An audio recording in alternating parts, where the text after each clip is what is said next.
Hello everyone, welcome to my channel that is Learning Undertaken by Dhruv Goyal. So today I'm back with another DILR question that is elective questions. Now let's go through that particular question. There were 7 elective courses from E1 to E7 running in a specific term in a college. Each of the 300 students enrolled had chosen just one elective from among these 7. However, before the start of the term, E7 was withdrawn as the instructor concerned had left the college. The students who had opted for E7 were allowed to join any other remaining electives. Also, the students who had chosen other electives were chosen one chance or given one chance to change their choice. The table below captures the movement of the students from one elective to another during this process. Movement from one elective to the same elective simply means no movement. Some numbers in the table were accidentally erased. However, it is known that these were either 0 or 1. Now, this is very important 2 or 3 points. One, the overall number is 300 and it is mandate to choose elective by everyone. Second, the number which called areas is 0 and 1. Now, there are certain known facts. Before the change process, there were 6 more students in E1 than in E4.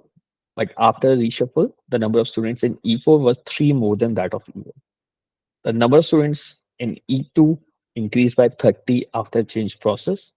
Before the change process, E4 had 2 more students than E6, while E2 had 10 more students than E3. There are certain questions that is given. How many elective courses among E1 to E6 had a decrease in their enrollments after the change process? After the change process, which of the following is the correct sequence of number of students, the 6 electives from E1 to E6? I have 4 options available with me.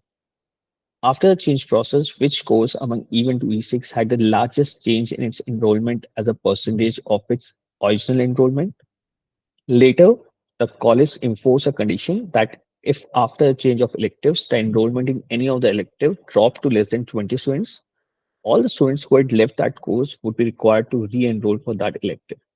Which of the following is the correct sequence of electives in decreasing order for their final enrollments? And against the numbers are given to me. Understand this particular question. So I've already prepared one other table. Now let's see that which of the numbers that is given completely to me. E2 is given completely to me. The sum of that thing is 76. Even E1 is given complete to me. I have I should find the sum of this particular number as well. That is 31.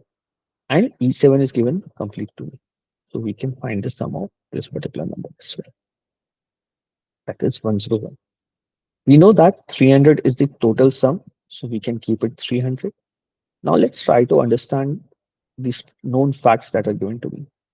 Before the change process, there were 6 more students in E1 than E4. So that means E1 is 31. They have 6 more students than E4. So E4 must be having 25 students. I hope this is clear to everyone. The number of students should be 25. Second, the number of students in E4 was 3 more than E1. So we yet to use this particular statement. We will use this statement at a later phase. The number of students in E2 increased by 30 after the change process. After change process, I have 76. That means in E2, earlier the number should be 46. I hope this is also clear to everyone. So we have used second statement as well. Before the change process, E4 had 2 more students than E6. E4 had 2 more students than E6. That means E6 must be having number of students as 23, while E2 had 10 more students than E3. E2 had 10 more students than E3. So we can say 36 is the number of students. From this, I already know the sum of the students is coming out to be 262. So from here, I can say this number need to be what? 38. So I'm able to find all the sum of this particular numbers. Now let's try to find out what should be, I know that thing, the empty spaces which is given, it should be either 0 or 1. Let's try to see what will be the number in this. The sum is coming 46. Here sum is also 46. So we can say this numbers should be 0. I hope this is clear. There shouldn't be any mismatch in this particular numbers.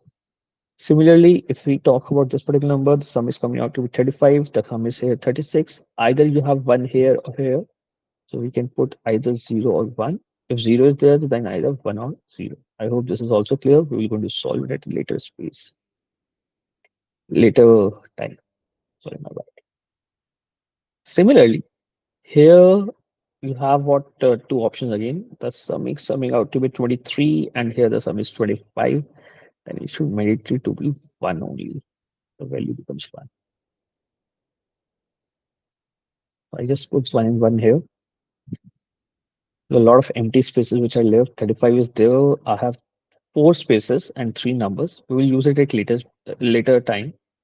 Here the sum is 23, 21, and the number is 23. That means 1 should come here.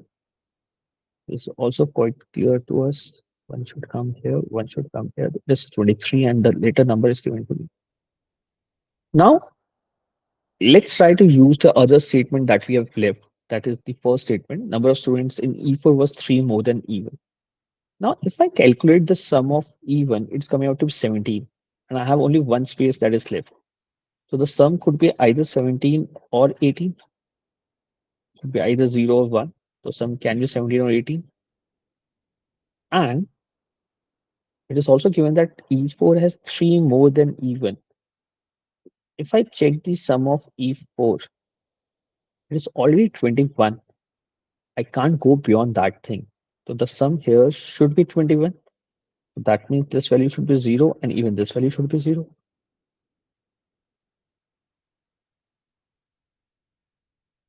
The sum which will come here should be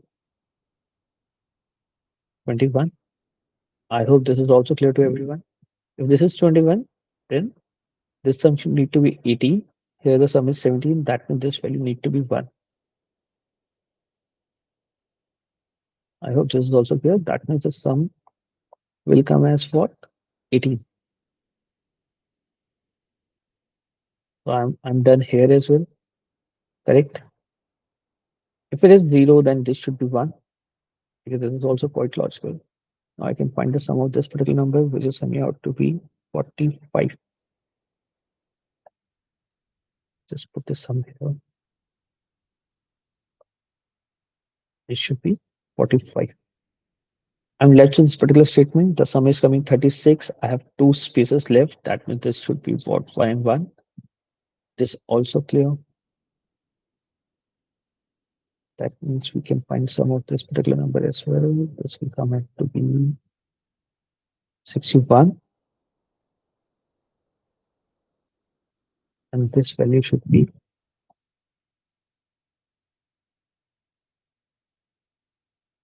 79.